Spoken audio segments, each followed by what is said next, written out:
வீரன் astro TV வழங்கும் ஒரு ஆன்மீக தகவல்.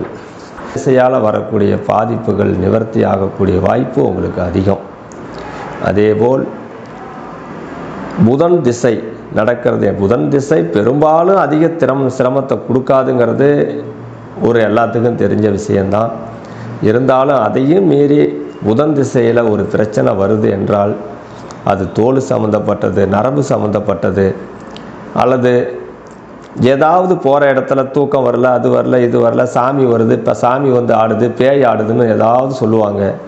பண கஷ்டம், மன கஷ்டம், உறவினர்களால் கஷ்டம், சொந்த பந்தத்தால் பகை, இதுபோல் உருவாகிறதெல்லாம் வந்து புதன் திசையில் உருவாகிறத நம்ம பார்க்கலாம்.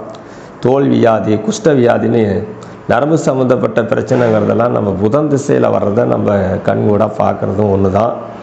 இந்த புதன் திசையில் வரக்கூடிய பிரச்சனையை நீங்கள் சரி பண்ணணும் அப்படின்னா, புதன் அப்படிங்கிறது மகாவிஷ்ணுக்குரிய அம்சமாகும்.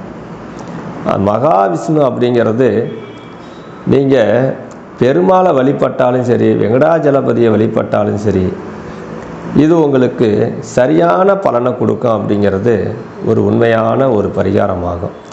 எத்தனையோ சொல்லப்பட்டாலும் கூட புதனுக்குரிய திசை பரிகாரம் அப்படிங்கிறது வெங்கடாஜலபதி தான், பெருமாள் தான். திருவெண்காட்டில் இருக்கக்கூடிய புதன் பகவானையும் நீங்கள் வழிபடலாம். இதுவே போதுமானது. அப்பப்போ இருக்கக்கூடிய விநாயகரையும் நவகிரகங்களையும் புதன்கிழமையில் நீங்கள் சுற்றி வந்தாலும் கூட அதுவும் உங்களுக்கு போதுமானதாக இருக்கும். எது எப்படியா இருந்தாலும் அந்த திசை முடிகிற வரையும் நீங்கள் கவனமாக இருக்கிறதே ரொம்ப சிறப்பாகும்.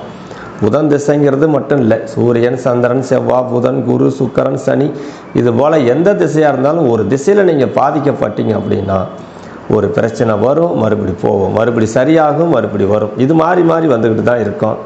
அந்த திசையை அனுசரித்து நீங்கள் நிதானமாக போகிறது உங்களுக்கு ரொம்ப சிறப்பாகும்.